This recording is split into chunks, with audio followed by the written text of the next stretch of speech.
Boozedancing Entertainment Network is live on a Whiskey Wednesday. 2/3 of us are here. Supposedly the other third's coming later. So we welcome everyone to the big shoe here on a Wednesday night. How are we today? We're doing okay. Yeah, midweek live cast, which will be turned into a podcast later on. We're going to talk about a movie. We're going to talk about some whiskey. How's life? We haven't done this for a while. How's life? Doing okay. Doing okay. Yeah. A little topsy-turvy, but not too bad. Topsy-turvy. Topsy-turvy can be good, can be bad. We are in the throes of sports craziness here, and that's going to connect a little bit to our evening, correct? Yeah, exactly. Because you know what month it is, right? It is Red October. It is. Oh, it's Red October, and that is not the movie. And that is not the movie today. Not the movie, baby. Not the movie. That is not the movie. Wouldn't that be something if it was again?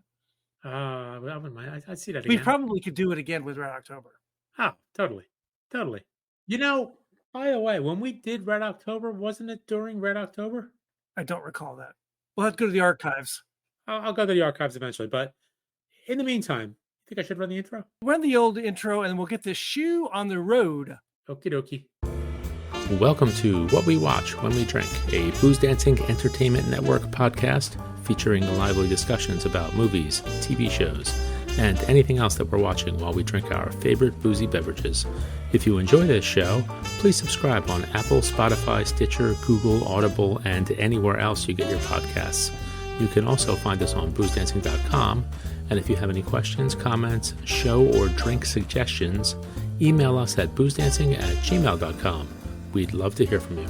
And we'd love to hear from you tonight. If you're watching us tonight on YouTube, Facebook, Twitter, LinkedIn, boozedancing.com, you can definitely make some comments to us in the chat, and we'd be happy to chat with you. This is Booze Dancing. This is the one show, one drink, sort of. It's two drinks, one show tonight. We'll just call it What We Watch When We Drink. Keep it simple. What We Watch When We Drink, the famous podcast from boozedancing.com. This is the unofficial podcast of record for the Major League Baseball playoffs. We sit here with the Phillies up 2-0 over the Diamondbacks, 2-0, and the Rangers are up 2-0 on the much hated Houston Astros. And as we speak, game 3 with those two, it is 4-0 Houston, and we hope that changes really soon because we do not like the Astros, as we were talking about earlier before we came on. We'll get some updates to you during the night from the Booze Dancing Sports Wire.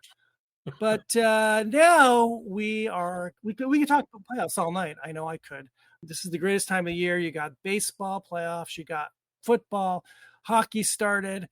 NHL started this week. NBA starts next week. It is sports insanity, correct? Correct. But we are going to do something else. We're going to talk about a couple of whiskeys and a movie. What's our movie? The movie is called Angels in the Outfield. Now, it's not the remake. It is the 1951 original. We don't go for the remakes. We go for the original. Well, I was curious. I was really, really curious. And it's from 1951. It stars Paul Douglas and Janet Leigh. Yeah, this is a classic, and it's in beautiful black and white. It is in beautiful black and white. It looks fantastic. It does look fantastic. We are going to talk about that movie in depth. And we have 2 whiskeys, not one, but 2 from our friends at Impex Beverages from the same distillery. You say it. All right. So they're both from Ardnamurchan. Sure. That was pretty good. Ardnamurchan? Sure. I do pronunciation well. I will spell it for the home audience. It's ArdNamurchan. You can pronounce it any way you damn well please. Ardnamurchan. I believe it's Scottish. Ardnamurchan. And for those who don't know, that's what it looks like. Look at that.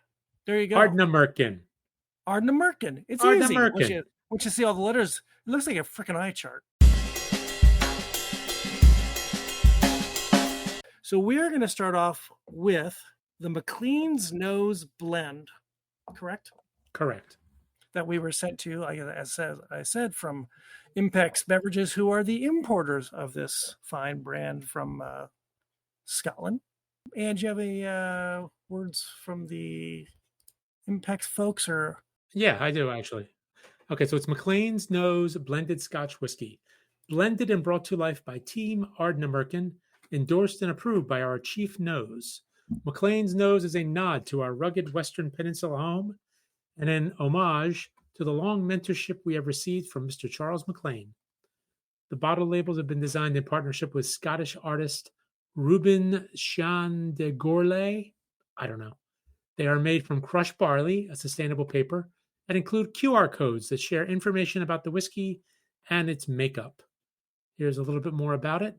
Blended to have a West Coast character with both a high malt content, 70%, and a high proportion of ex-sherry casks.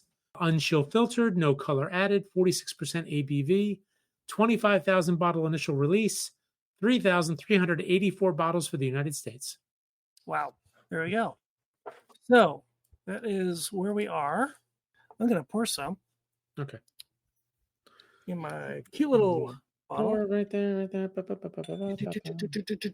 Where's my little? There we go. Look at that. Look at that. Look at that. All right. Put our nose in that thing. Yes. Oh, hold on. You're skipping a step there, bro. Oh, we're going to do the cheers thing first? Okay. Yes, I sir. don't have a good piece of glass, but this will have to work. That's okay. Ready? There. Cheers. Cheers. Ding. All There right. you We are ready to go. Oh, smells lovely. Smells lovely. It's fruity, not particularly smoky. Just a lot of fruit. Very, very fruit forward. I'm getting like baked apples. Cinnamon. Yep. Apple, cinnamon, a little bit of vanilla, maybe some pear. Smells nice. Maybe some raisin. Sure. So it's like a French apple pie. Oh, there you go. How about that? There you go. We gotta, before we do much, I'm going to take a picture of our smile for the camera, my friend. There we go. Look at that.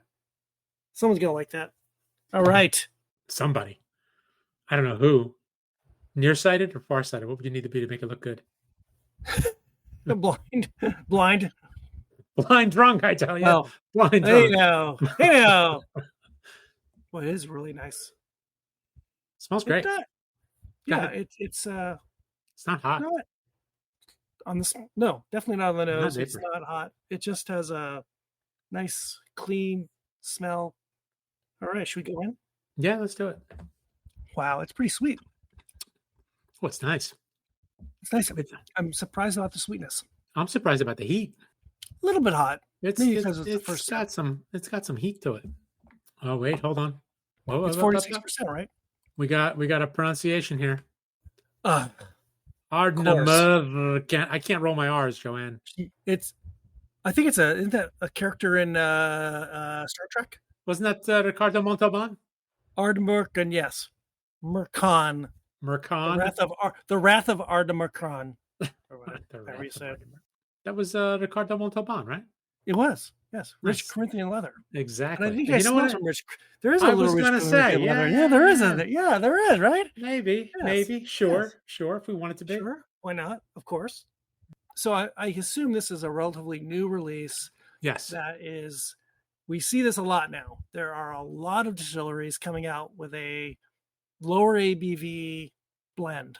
This is the thing now. It's coming back. The blends are coming back, and this is this distillery's version of this, with an homage to Mr. Maclean and the rugged coastal formation there. So I'm assuming the malt is their malt. I don't know if they have a malting house or not, actually. Well, I mean, they're malt whiskey. I mean, they're yes. Yeah, that's what I meant. It's just a blend with. I think it's just a blend of their own of their whiskeys with some grain. With some grain, okay. And I don't know that, but I don't know that they are actually. They don't have a malting house. I don't believe. I don't know. Most distilleries don't, so it's probably a pretty good chance that they don't have one. Okay, but it's nice. It's an I hear this term. I've heard this term a lot more lately.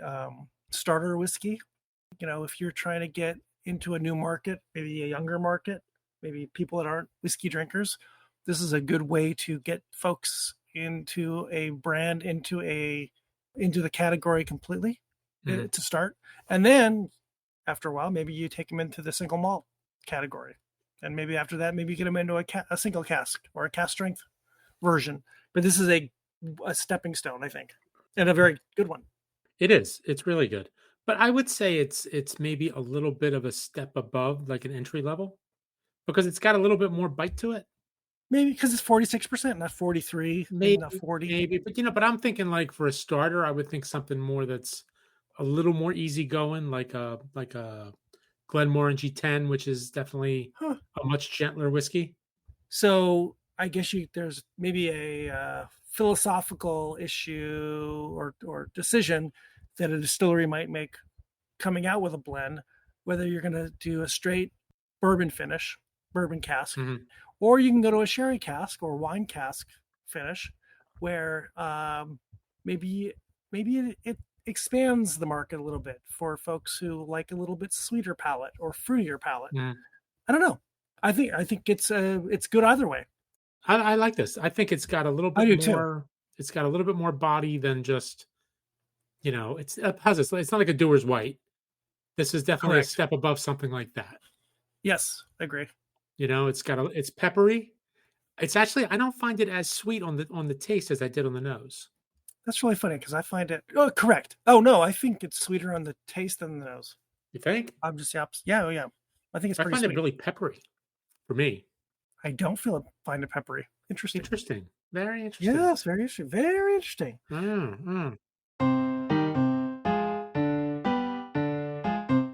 Well, on that interesting note, let's talk about an interesting movie. Shall we jump to the movie? Let's jump into the movie. Okay. We'll come back to this. We'll come back to this whiskey shortly. Okay. We'll let it air out a bit. So I'm not even sure how this movie came up in our discussions of why we chose it, but it's a great choice because we're in the midst of baseball season. Well, that's why. Because it was in the middle of baseball season. We had a list of like 50 movies. You had a couple. Oh, that's right. That's right. You had a couple that were a little too serious, and I'm not in the mood for those. Like you had the Lou Gehrig story and Bang the Drum Slowly.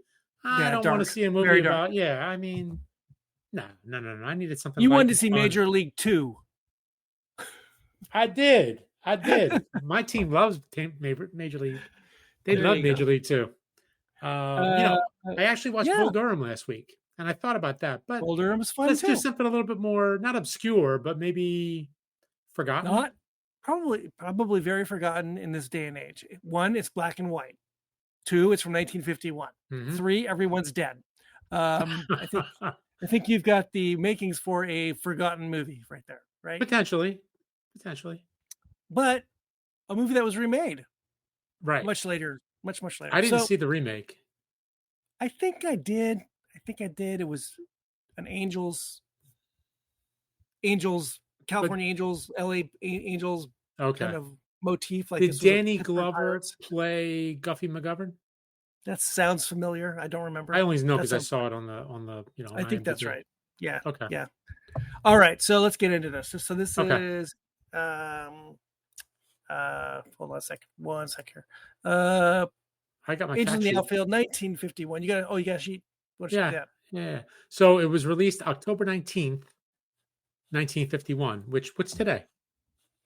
Oh, look at that. Wow, tomorrow would have been the 72nd anniversary of the release of Angels in the Outfield. Look at that. Look at that. We should have did it tomorrow. Let's stop. We'll start tomorrow. Good night. This is part 1. All right, that's it. Tomorrow We're done. Part 2. Done. Okay. So this would have been 72 years? Yeah, look at that. So tomorrow is the 72nd anniversary of the release of Angels in the Outfield. So the budget was about $1 million, roughly. I couldn't get any box office numbers on this one. It probably doesn't matter. I did see it.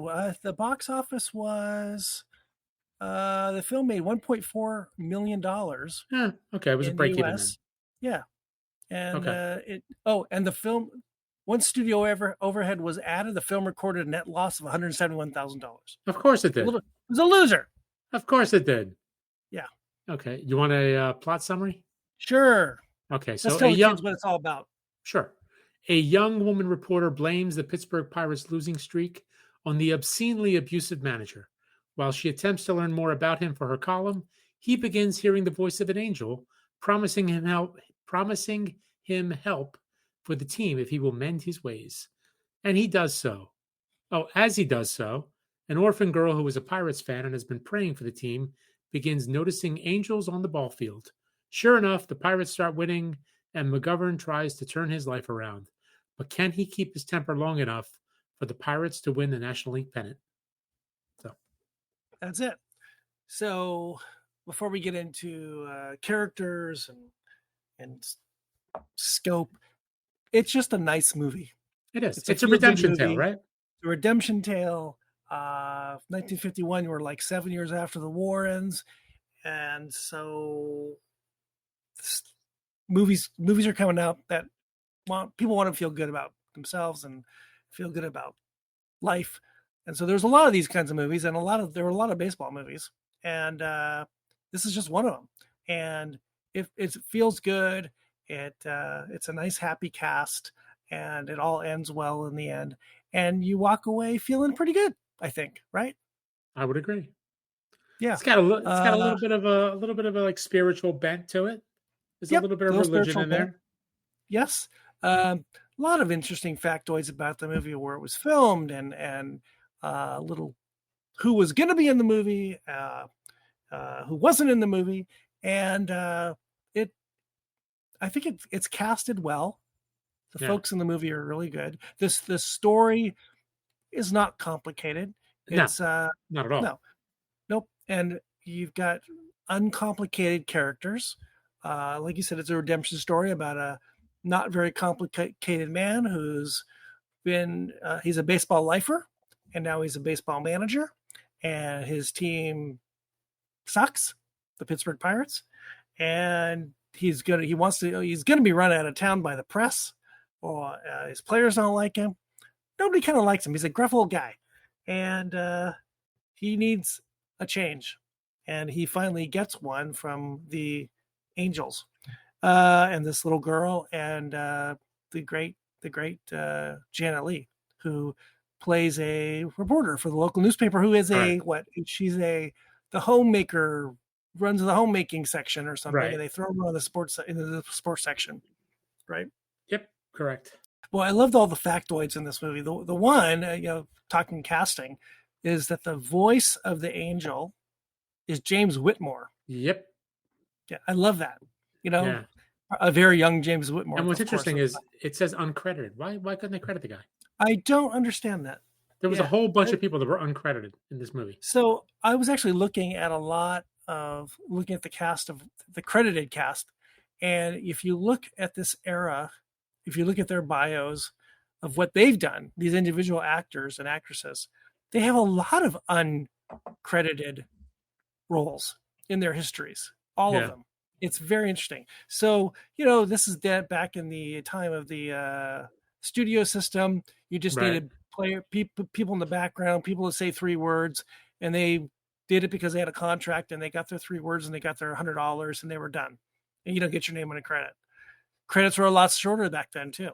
Right. Now we live in the era where the credits are like 20 minutes long, and everyone and their mother gets a credit, right? That's true. Then that wasn't the credits were ran in the beginning of the movie, not the end of the movie. Right. Sometimes, I think this one did as well. Yeah. No, I think the majority of films are like that. Maybe that's part of it. I don't know why that was the case, but you're right. It's funny how many, but it's weird that they have speaking roles, especially a speaking role that is so important, doesn't get credited. What's funny is when you look at the bottom part of the IMDb where they have all the uncredited people. I mean, and there's some famous people in there. There are.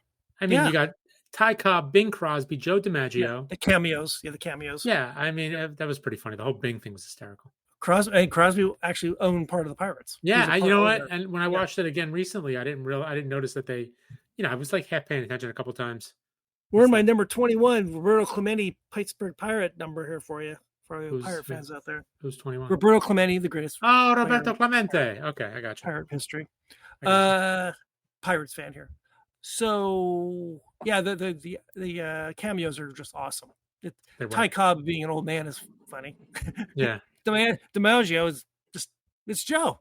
Right. Joltin' Joe. It's Joltin' Joe right there, right? Who's the other one you said? Bing, Ty Cobb.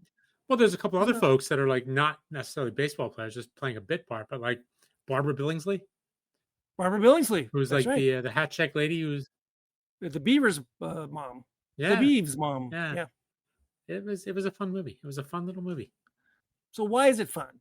Why is that? Why is this movie still kind of resonate with us? I haven't seen it in years. I saw it years and years This is the ago. first time I'm watching it. I never saw it before. Yeah, it was a good. And the version I watched, I think I watched it on. On Max. I guess it was on Max, not YouTube. It looked It was great. a really crisp. Oh my god, It looked it fantastic. had to be restored. It was Oh, beautiful. absolutely. Yeah, it looked really, really good. I mean, it wasn't widescreen, No, but it looked really good. I mean, looked good. it just really, really looked good. I think it's from that era of this was. I think I read that it was probably written to be a radio Okay. movie, right? So where people just turned into whatever entertainment was, they were just absorbed by it, and you got sucked into like a really comfortable place. Yep. And this is that kind of movie. It's really comfortable. You can't really tear yourself away from it. You like the little girl. You love Janet Leigh. The gruff little guy, you could tell he's not. We don't like him in the beginning, but Right. then you become, because you're hero. He becomes a hero in the end. Well, and then you get the little backstory of why he is the way he is, and Yes. he had some setbacks, and he lost the girl he liked, and all that kind of stuff. So, is it an excuse to be an ass? No, but there's reasons behind it. That's right. And you bring in an orphanage. Who you can't not like an orphanage. Right. Even the nuns are great. The nuns are hysterical. The nuns are great. We know they're not nice. We know they're ultimately really in real life they're not nice. Well, probably. I mean, I went to Catholic school, and by the time the nuns got to me, they were all like old and they were actually all really, really nice. But how are your knuckles? What's that? How my knuckles were fine. Yeah, no, I had no problems. Okay. No issues. Good. Okay. But it's just a comfortable feeling movie. I mean, it's a feel-good movie, right? It's a feel-good movie, and it ends really great. And and baseball in itself is that kind of thing. Baseball is a comfortable sport. We kind of just slide into it, literally, and it kind of just sucks us in, and for a few hours, and that's what the movie is. It's exactly what baseball is. It's that homespun American thing that we all, not all, but many of us just become, it's magnetic to us. And all the little stories about a baseball game, about the nuances of the game. There's no clock. Well, there is now, but there wasn't a clock then. and you just hang out with the game. And that's kind of how the movie is. You're kind of hanging out with the movie. You're hanging out with these characters, I think. Yeah. So it makes you feel nice. Yeah, it's good. And it's funny, and it's it's a little gruff, and I like a lot of the little things they did too. Like when he's just going off, and the way they kind of garbled it all, in the beginning of the film. So back then, there were rules. You could not cuss in movies. There was lots of standards. So the way they got around him spitting and cussing on screen was they garbled his language. So whenever he, instead of bleeping, they did this garbly talk to make it. You had to kind of figure that out. What is he doing? What's going on? Can I share you a little factoid about this thing? Yeah. So it says here, the cursing in the film was handled by taking an actual recording of classic double talk, cutting it into multiple segments of 1 or 2 syllables, rearranging them, and pasting them back together. Now get this. A similar trick was used 31 years later in Star Trek II, The Wrath of Khan. What? When Spock speaks to Savak in the Vulcan language. Yeah. But I just find it funny that, we just had Khan and... Yeah. Oh my gosh, How's so that? Funny. How's that for a little coinky-dink? Wow, that is weird. Wacko. That's weird. Crazy. Weird. So I like how they did that. That was really fun. Cute. Yep. It wasn't like captions that were in, just gibberish or that was really, or bleeped out or something. There wasn't a lot of special effects, even though you've got thunder and lightning. Yeah. You've got this voice talking to him. These angels that are allegedly out there, you never see the angels, which was kind of cool because if they did it, and I didn't see the remake, but now there's going to be the angels. Of course, it's going to be all a lot of CGI, right. and you're going to see all the they're going to look into the skies and see stuff, and things are going to move around. It's going to be all very special effectsy. Mhm. This was not. It was more of the theater. It was more like radio. It was the theater of the mind, and that another way of making it a special movie compared to what we watch now, where everything is right there in front of you. Well, what was cool too, what I also liked, it never dragged. It's like an hour and 40 minutes, and you figure they're covering half of a season of baseball and a whole lot of stuff going on, and and the World Series and the playoffs in an hour and 40 minutes. Well, I'm sorry, the pennant race. Who were they playing? The Mets? I think it was the Giants. Oh, okay. It was New York. I don't remember, but I think it was the Giants. Okay. Slight update here on the your Astros Texas Rangers series is 5-2. Rangers have just hit a home run. It's 5-2 in the 5th inning. So the Rangers are making a little bit of a comeback, which we want. Yeah, because back in those days, you had 2 actual major leagues. You had the American League and the National League, and the winners played each other in the World Series. And there was the whoever won the league. There were no divisions. It was just all these 6 or 7 teams together. Mm-hmm. Whoever won that league, whoever came in first was the winner. There's no playoffs. And then you went and they played the other team. Okay. In the other league. Hey, why is it called a pennant, by the way? Because you would win a banner. The team would win the banner that said, because a pennant, you know what a pennant is, right? Yeah, I know. But that's what you won at the end. If no trophy, no ring. Well, there was that too, but the pennant was what you had flying in the stadium the next year. You won the American League pennant or the National League pennant. Okay. Hey, by the way, we're being invaded. Ugh. Who is this? Ugh. Is this Casey Stengel? He's nice. Oh, nice. You're here. Really nice. Oh, it's Casey Stengel's older brother. Oh, even worse. You people are mean. You're just mean. I didn't say anything. He did. You encourage it. I know. We're talking about this nice, comfy baseball movie, and then the real part of us comes out. The guff. What are we starting with first? I got to catch up. Oh, the Maclean's nose. Yeah. So pour it, and then we'll listen to Mike's feeling about the. Can we call Mike Guffey from now on? Oh, Guffey. How about Guffey Mike? Or can we call him Aloysius? Aloysius. Yeah. You're not very nice. You're not very nice at all. No. We're not. No. No, we're not. We are joined, I should add, on this on Boozedancing TV. What we watch when we drink. We're joined by the third leg of this rickety stool. This stool. Third leg of the stool. He said stool. Held together with Elmer's glue. Elmer's glue and duct tape. Not even super glue. Elmer's glue. Not even wood glue. It's nope. White just stuff. the regular paper stuff. Yeah, is this our second or third time with this, Ange? Second. The Impex crew was in town in Cherry Hill at the lovely Banash.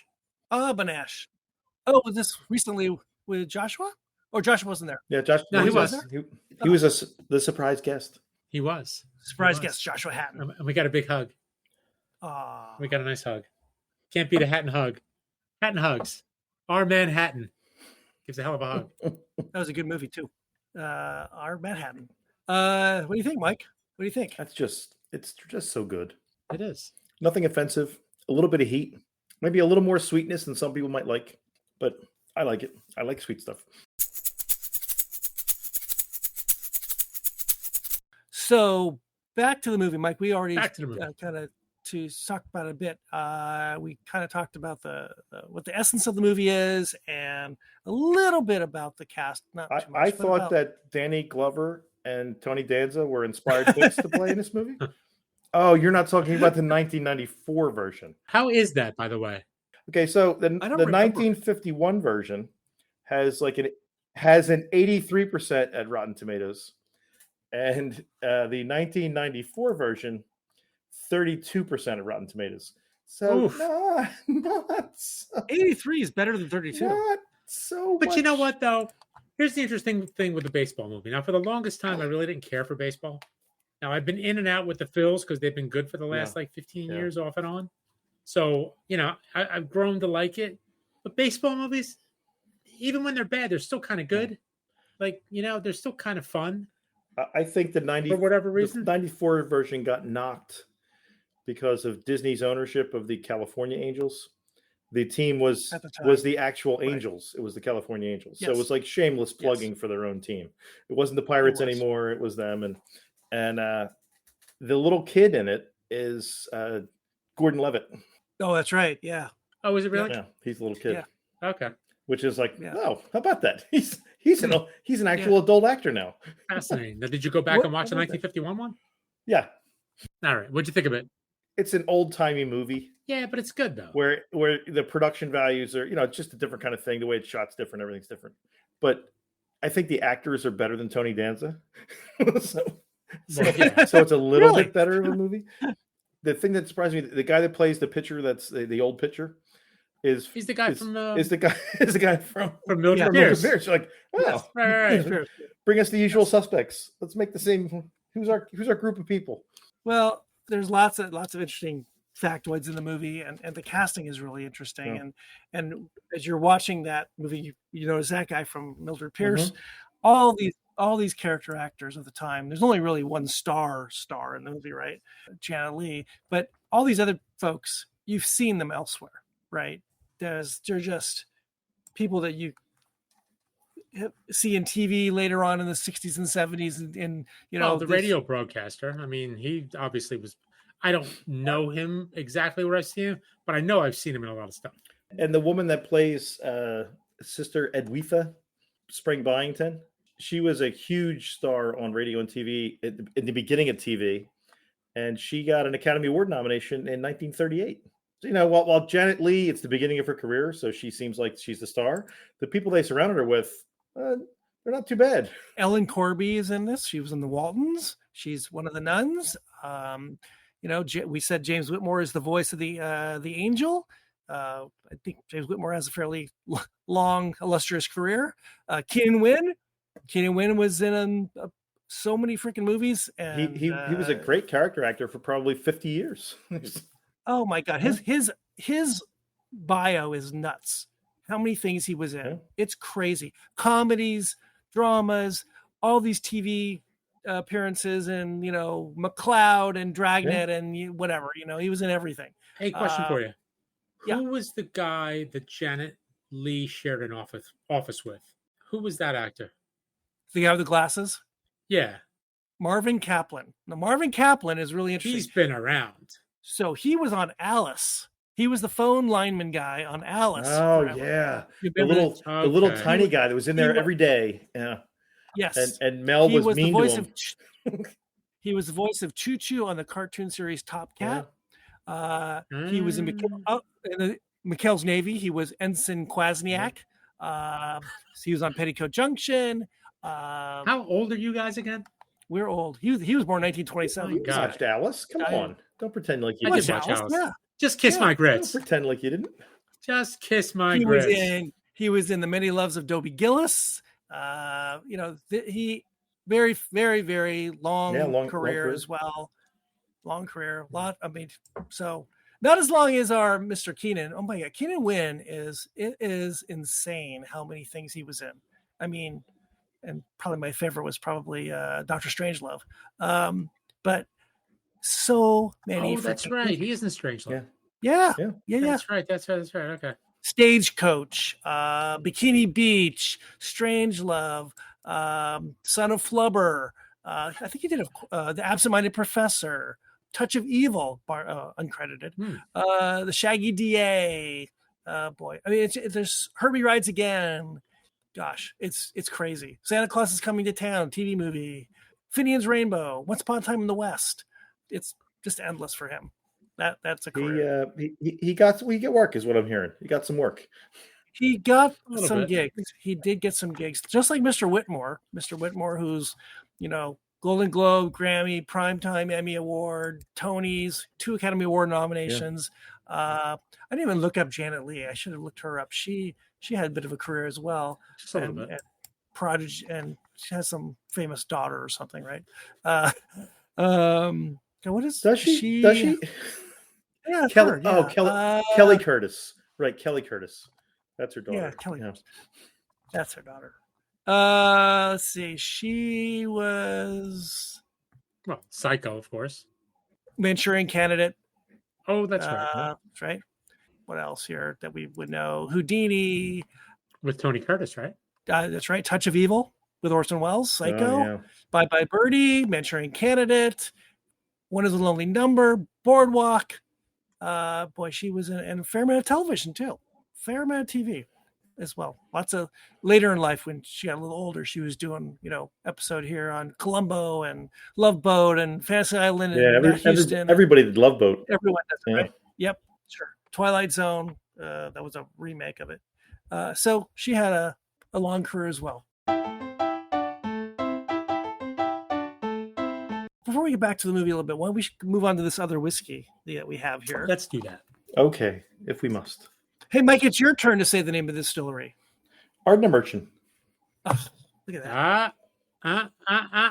We don't know if it's right, but he just banged it out. It's not right. Boom, like The CH is a K, right? Isn't it Ardnamurchan? Ardnamurchan? Read the screen, man. Read the screen. Read the screen, man. Read the screen. Like you know. God, you're crabby. What does she know? Did I hear you say what she knows? What she know? No, Her and her cats. she knows nothing. That myrrh is like So a this purr is to the- her. She doesn't know. She's from Canada. This is the Would you this say is more than one tattoo, more than one Hey, cat? Crazy person? I'm not insulting her again. That was inadvertent. Now that I know. I'm not- we love you, we are- Joe. We love you. all the folks that are going to listen to this later on, they're going to go, what the hell are they talking about? We have been, we had a comment from a pronunciation comment from the great Joanne McGinnis, the Whiskey Lassie, giving us a phonetic pronunciation of this distillery. Can we emphasize? Ardnamurchan.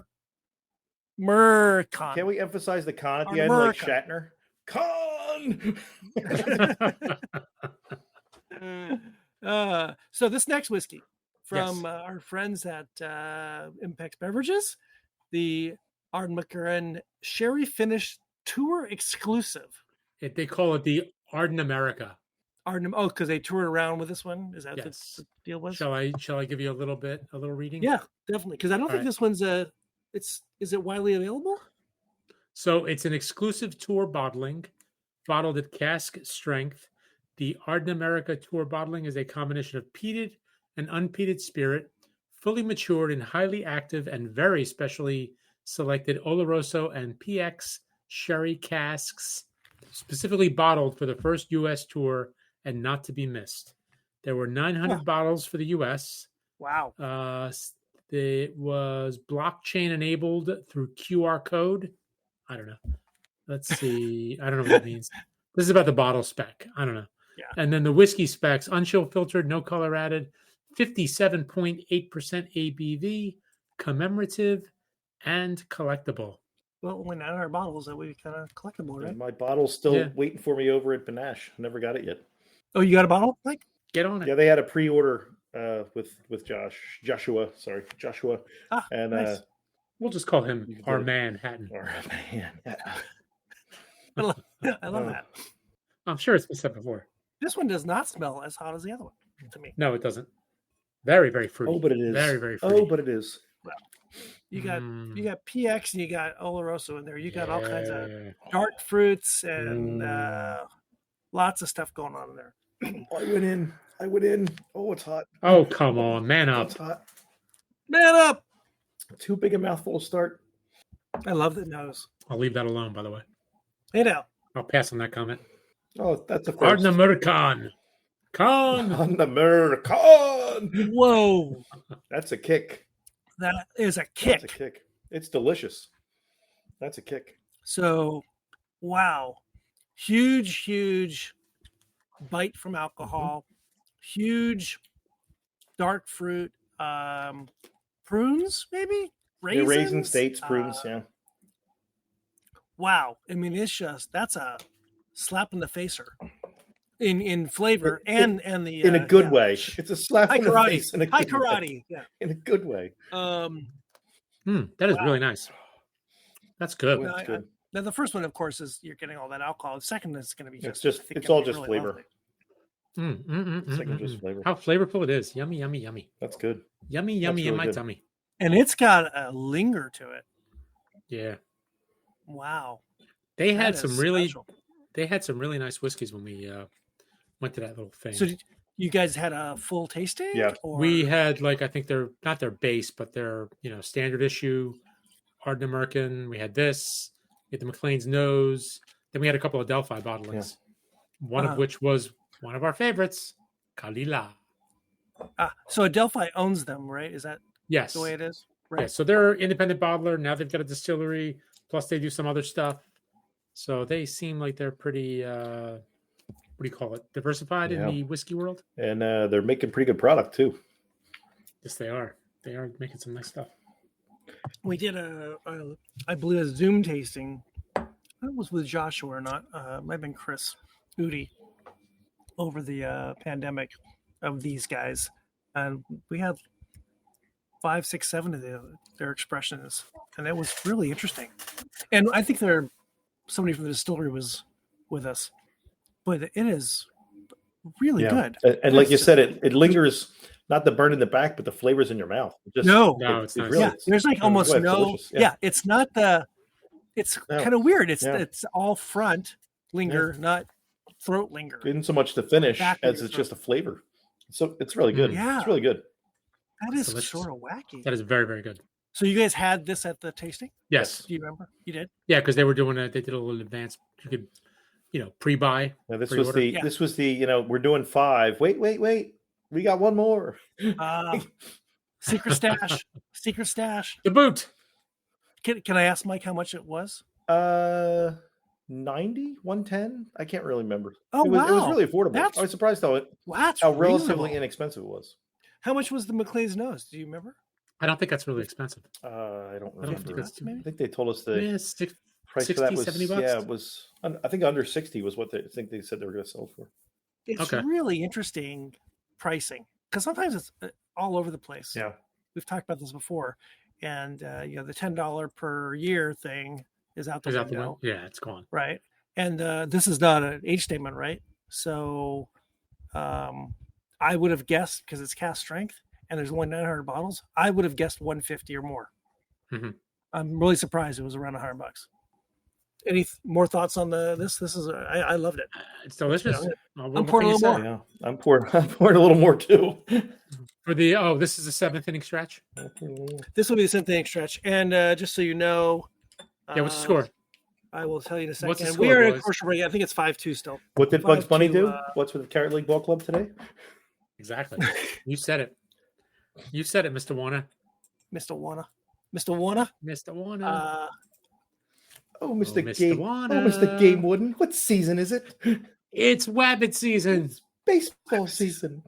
Wabbit season. Duck season. It's Wabbit season. Duck season.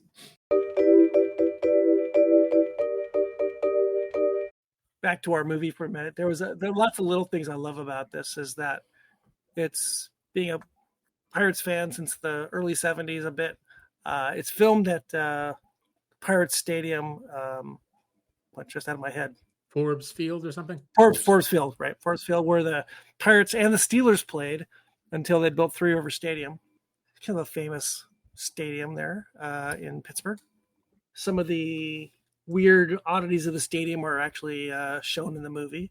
But some of it was also filmed at Wrigley Field in Los Angeles, where the Cubs, Mr. Wrigley had built a stadium in kind of actually really close to Cantor's Delicatessen. And really? There was a baseball field there for a minor league team, which was the Angels minor league team played there. And the polo, I think you saw that the Polo Grounds in New York City was some of the was actually not in the movie, but they used Comiskey Park in Chicago as some of the stadium shots. Yeah. Interesting. Yep. And it actually opened. The world premiere was at Pittsburgh's Lowe's Penn Theater. So they kind of thank the city of Pittsburgh. At the very beginning of the movie, the graphic is they thank the Pirates and the city of Pittsburgh for everything, helping to put the movie together, which was nice. So it was a very Pittsburgh pirate-oriented flick. When they made the 94 movie, they actually premiered at Three River Stadium. So they showed it, I guess, on the Jumbotron. That was their only real tie-in to the Pirates, is they let them, they're like, oh, we'll do that in the second one. Here's a little fun factoid. The catcher for part of the Pirates' 1951 season was future Hall of Fame broadcaster Joe Garagiola. Joe Garagiola. That's right. Yeah. Started with it. He went from there to the Cardinals, I believe. That's where he was famous. Most famous playing team. MGM originally purchased the story as a vehicle for Spencer Tracy, who was later replaced by Clark Gable. Gable chose instead to make Lone Star. MGM attempted unsuccessfully to borrow James Cagney from Warner Brothers before settling on Paul Douglas. So that was you went from Spencer Tracy to Paul Douglas with a couple stops in between. Of the four, I think the only one that I could see in the role would be Spencer Tracy. I think so too. Yeah, I don't see Clark Gable as a baseball guy, and James Cagney. Yeah. Absolutely not. Well, James Cagney at that point in time would have been older and grizzled. He could have been the manager. He could have been. Yeah, it's probably true. But I don't know. It's probably better the way it was, but he could have been. Yes. I think Clark Gable's too fancy. He could have been the manager. He would have been too fancy, I think, too. I agree with you. He could have been the owner or the commissioner. He couldn't be. He walks up to the umpire. Frankly, I don't give a damn. What's he gonna say? I mean, I don't know. I can't see it working. We talked earlier, Mike, about the cameos. Bing Crosby, who owned the Pirates, Cobb, part of the Pirates. Yep, he was a part owner. Ty Cobb, DiMaggio. Harry Ruby's in it. Songwriter Harry Ruby, who wrote a billion songs. I think. Didn't he write? No, he was like the Gershwin of Hollywood, I believe. Ralph Kinder, I think, is in the movie at one point, who was a big pirate star for years. So it was they really did a nice job of adding some baseball people and some non-baseball people to the movie. It was well done, I think. I like the energy of the movie. It kept going. It kept rolling. 99 minutes. It was never boring. Eisenhower's favorite movie. Yep. That's right. It's got to be good. Movie. It's Eisenhower's favorite It's got to be good. If I liked it. Yep. Yeah. It's fun. I mean, it's cheesy. There's some cheesy lines. There's no real great quote. There was only one quote that I thought was kind of funny. Dogs have fleas, managers have sports writers. Well, that's good. So, what I thought was interesting, make this a broader conversation, maybe a little bit. This is 1951. Yes. There are no African-American ball players in this. Nope. In this at all. This is 4 years after Jackie Robinson breaks the color barrier. Nope. And I think there was only one or two African-Americans in the movie at all. There's a maid, I believe, or is a gentleman who is a waiter. I don't remember, but that's it. This movie hardly broke the color barrier. Right. Definitely not on the baseball side. It's in black and white, but it was all white. Is that what you're saying? It was all white. And you have to realize in 51, there were still a lot of teams that still didn't have a black player. The Phillies and the Red Sox didn't get somebody till like 57 or 58. They were the last two teams. Yeah, that's right. So that's right. Yes. It's part of its time. Not that it's right, but it's part of its time. Right. Yeah. There were some funny moments. I thought the stuff with the nuns was pretty funny. Yeah. And what was funny is, do you remember the one part where the nuns talking to the kids, and the kids are all shining shoes? Yeah. Like, what is going on here? It struck me. Is that not what they're supposed to be doing? I don't know. It was just kind of funny. Them a trade. Happy-go-lucky in the orphanage. Blah blah blah. It's a trade school. I like the nun. Just like it really is a trade school. I thought one odd thing was that doesn't Janet Leigh say early that she's 24 years old? Her age gets mentioned in the movie early. Yeah, she's like in her 20s. Now she's with this old guy manager at the end who's like twice her age. Yeah. That seemed odd. Well, she was 24. Yeah, she actually was 24. But I think they say her age in the movie. And he's 20 years older than her. So, yeah, you're right. Mm-hmm. That seemed okay then. Now, not so much. I don't know. I think it's okay now. But, who am I? Hey, it's good enough for Leonardo DiCaprio. That's true. That's just a series of beards. You can't convince me that those people are actually his dates. Oh, that's so funny. Well, I think we all like this movie in different, it's a lot of different ways. It's just a lot of fun. It was actually fun to go back to a movie like this and I like the little gems of that era. And I actually like the 94 version. So it was good to see this Yeah. one because it's a remake and everything, but I didn't get a chance to see it before. And the thing I liked in the 94 version was the kid was Joseph Gordon-Levitt, and the lead angel was Christopher Lloyd. I mean, how do you not like Christopher Lloyd? That's true. Funny, I don't remember that at all. Christopher Lloyd. What year was that? 94? 94, yeah, 94. 94. Oh, Matthew McConaughey's in it? There's a whole lot of people in that movie. It's crazy. I'm looking right now. It's crazy who the Is cast it a Touchstone film? It's a Disney movie, right? Yeah. It is Disney and Buena Vista, yeah. Jesus. Danny Glover, Joseph Gordon-Levitt, Tony Danza, Christopher Lloyd. Who's Ben Johnson? Ben Johnson. Taylor Negron. Ben Johnson would be the Keenan Wynn, like as a character actor. Like if you pulled his name up on IMDb, you'd be like, this guy's in everything. Jackson. Oh, you're gonna love this one, Ange. Adrian Brody is in it. Is he really? Adrian Brody. Yeah. As Danny Hemmerling, Angels utility player. McConaughey's in it as an outfielder. Neil McDonough, who has a huge starring role in Band of Brothers and a bunch of other things after that. He plays one of the pitchers. Dermot Mulroney plays the bad guy, the bad father to Joseph Gordon-Levitt, who gives him up so he can be adopted. Mitchell Page, former Oakland A. Carney Lansford, former Angel third baseman. And batting champion. Batting champion, yes. Quite the list there. Yeah. Wow. Considered one of the top 10 in one list, top 10 worst. Yeah, that's probably not something you want to be on.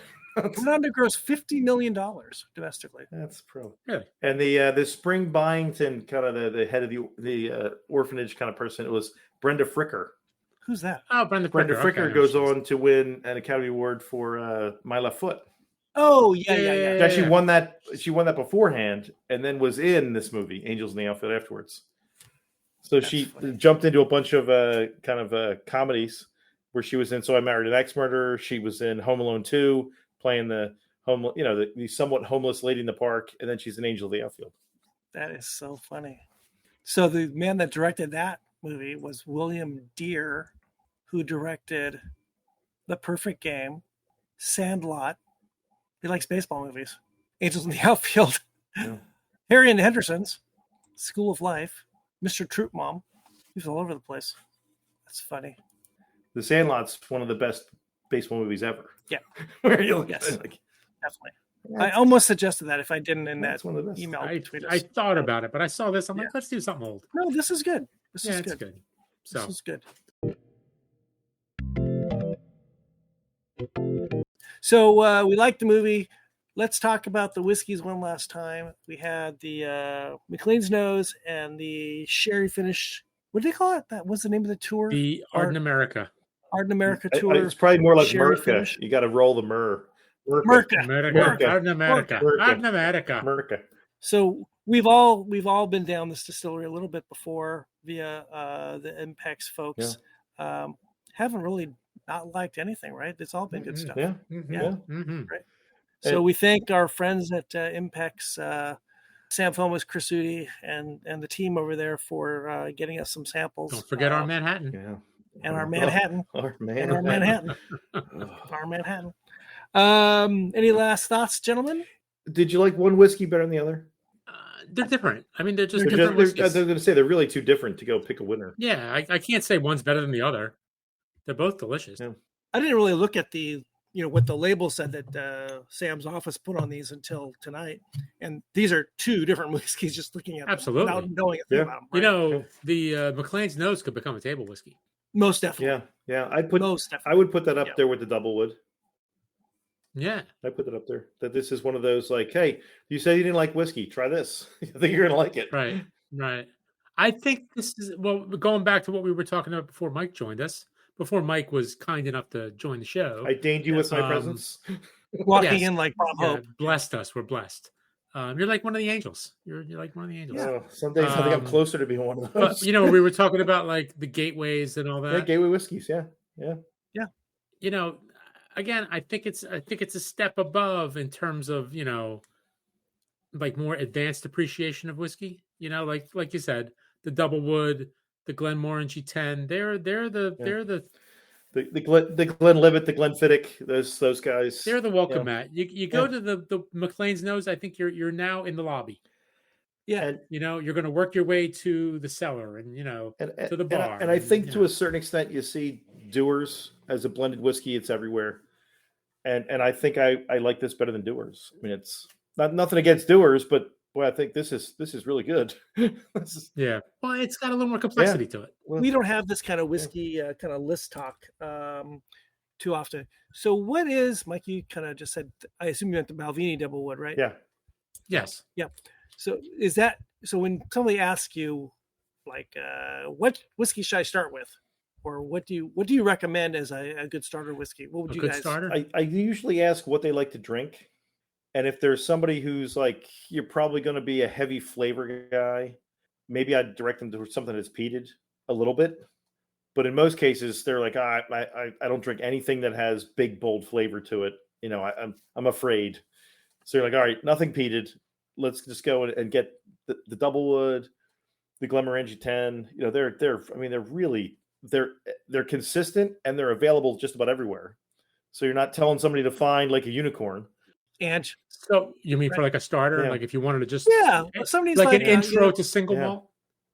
All right, let's go 5. Well, intro to single malt, or even just whiskey in general. Well, I mean, but the thing is, though, bourbon and rye, I think when they're two different worlds. Let's keep it to Scotch. Let's keep it to single malts. Let's keep the malts. So I mean, I think if you're going to start, I would say again we go back to the Glenmo 10, which I mean, does it get more delicious than that? It's just great. Maybe a Glenfiddich 15. Yeah. You get the Doublewood, an Auchatosh and Triplewood maybe. Or even like their base, more like the Virgin Oak or one of those. And, something along those lines. Like even the Glenlivet 12. Yeah. I mean, you can't be offended by a Glenlivet 12. And I probably would steer somebody away from something that's sherried. And I'd steer people away from something that's peated until they've had one. And they'd be like, all right, what do you like? You like something sweeter? Start with something bourbon cask. Let's try something sherried, or let's try something peated and roll in. Right. Because those are things that aren't in, like, let's say, Jim Beam. Yeah, they're just not. Yeah, right. So my go-to recommendation, almost without question, is, it's funny you said the Doublewood. I always say the Caribbean cask, the rum cask. Yeah, you get the rum cask. Yeah, that's nice. That's nice too. That's nice too. It's a little bit sweet, not too overly sweet. It's not maybe the best version of what a single malt is, because not everything is rum cask, of course. Right. But I just think it hits a lot of good spots for people. Yeah, and it bridges the gap between what you might drink and this new thing. It's a little cocktaily because it's got some rum hints to it. Yep, the Glenmurray 10 or 12, or whatever the lowest number is that they have, I think is a really good bourbon cask that is inoffensive, solid, right? I think the inoffensiveness, that's what you want. You don't want somebody to get slapped in the face and then go back and say, I never want to drink. Whether it's peat or whether it's sherry, I don't think people want to get that. And then, oh my God, all whiskeys are this crazy amount of wine.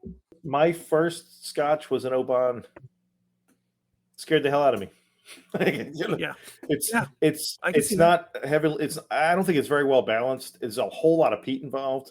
And you think, if they all taste like this, I'm never going to drink this again. It's just terrible. Yeah, I don't. And when I'm recommending stuff, I want people to come back. Yeah. Right. Yeah. You want them to come back and try something different, and like the thing you sent them to. And I think the other thing I try to find is, like, I'm going to recommend something to you that you don't have to buy, that you can probably find in the bar. So it's going to be on the shelf. You can try it first and then go buy it. Where, like, the Caribbean cask, I really like that, but that might not be everywhere. The Glenmurrays might not be everywhere. I'm sorry, Glenmurrays might not be everywhere. My feeling always is, if you can get it at Bevmo or Total Wine, it's pretty standard stuff, right? Yeah. And if you can get it there, it's it's the off the shelf stuff that you don't have to special order from someplace. And the thing is, and pay $3 for it. You want to get it in the bar so you can try it before you make the investment in the bottle, and they'd be like, I drank one and I'm never going to drink it again. It's going to sit there and be dusty. Yep, I agree. And now, even bars are expensive to buy, even less shots. So, Yeah. You almost don't want to spend it on a bottle if you don't like it, right? Well, this was fun. This was a fun middle of playoffs baseball talk. Oh, by the way, what's the score, Bugs? It is 5-2, 2 outs, and the top of the seventh. Stinking Astros are winning. Yeah, but they're still down 2-0. Stinking Astros. That's just true. We're in the bullpen now. We got both bullpens going. So okay. Any final baseball thoughts? Go Phils. I want your Phillies and the Rangers to be in the World Series. Oh, one more little baseball thought. I want every ex-Dodger shortstop to be in the World Series. Did you listen to the latest podcast? I started listening to this yesterday. The one about the one about the Phillies and the Braves. I started listening yesterday. I'm only in about 10 minutes. They were watching the game as they're. I got about 45 minutes into it. It is hysterical. It's hysterical. It is hysterical. Mike, you need to listen to the podcast. The thing that amazes me with some of the guys, not just on the Phillies, but into the playoffs, is they talk about Mr. October, and Reggie Jackson personifies this guy just shines, and I always think about Steinbrenner. He brought Winfield in as one of his big free agents, and his comment was, "I thought I signed Mr. October. Turns out I signed Mr. May." And everybody's great in May. and that sticks with me. And you watch some of these guys, and some guys just the brighter the spotlight, the more they shine. And other guys that just shrink away, they can't handle the pressure. And like Clayton Kershaw, not to pick on the Dodgers, he's not a big game playoff pitcher compared to other guys like a Schilling or Smoltz or some of these other guys where their record in the playoffs is way better than their record in the regular season. Yes. 7-2 Astros. And you go and you look at Schwarber is unbelievable. It's just amazing to watch what he does. He is crazy. Every year he's played, they've made the playoffs. Every year. He was with the Cubs, right? Yeah. Every year he's been in the playoffs. Kind of the Cubs should have never given him up. The guy doesn't bat 200. Every year he's in the playoffs. Yeah. He's just unbelievable. And the monstrous home run to start the game or start the inning, it's the kind of thing that sucks the life out of the other team. You know what I love is that the Mets, how bad they suck this year. They spent a fortune in payroll, and now Scherzer and what's his name, the other pitcher, Verlander are back in the championship series, and they're getting paid by the Mets. So they worked it out so they could play together, and now they're playing against each other. Yes, it's hilarious. And the Mets are paying for all this. Yeah, they are. They're paying for everything. And the Mets are idiots. And the Mets. So one last thing, you mentioned Joe Garagiola. Who lived on the same block as Joe Garagiola? Yogi Berra. And who was scouted higher? Joe Garagiola. He was projected to be the big impact guy, and instead he becomes a Baseball Hall of Famer because of his broadcasting career. Broadcasting, yeah. And Berra is a 3-time MVP and 10-time World Series winner. And while we're talking about TV and movies, Yogi Berra's granddaughter is, I believe it was this year or last year, she's been promoting a documentary on her grandfather, on Yogi. And it's not, I think it's being really wide release, not to DVD or to on demand yet, but I would love to see it because I loved Yogi. Yogi is just a great character, like Joe. Great characters, great baseball characters. I tell my son some of the Yogiisms, and the only one that sticks with him is, do you want the pizza cut into slices of 8 or slices of 4? And he says, just make it 4. I can't eat 8 slices. And Jimmy, my big boy, he says it all the time. I couldn't eat 8 slices. Just make it 4. If you come to a fork in the road, take it. That's a Yogi. That place is so crowded. Nobody goes there anymore. This was what we watch when we drink, the baseball episode. We thank everyone for tuning in, and this will be out on a podcast, downloadable soon. Correct? And we will be back with another fascinating episode, maybe sometime in the playoffs, World Series, or maybe after when basketball starts going, and we'll talk basketball or something. Maybe we'll do a basketball movie next. Sure. We'll see. The Fish Who Stole, what was that one from Pittsburgh? Oh, we could do another Pittsburgh. Do that one. More Pittsburgh. Isn't Gabe Kaplan in that? Is that Gabe Kaplan? Julius He's Erving. the coach, right? Yeah. He's the coach. Yeah, that's right. Yes. 7. Did I mention the 7-2 Astros in the 7th inning? All right, guys. Should we take us out? Yeah, play us off. All right. We got one thing to say. And of course, go Phils. Go Phillies. Go Rangers. All right. Credits? Credits. See. All right. Cheers, boys. Cheers. Cheers. If you enjoy this show, please subscribe on Apple, Spotify, Stitcher, Google, Audible, and anywhere else you get your podcasts. You can also find us on boozedancing.com, and if you have any questions, comments, show or drink suggestions, email us at boozedancing@gmail.com. We'd love to hear from you.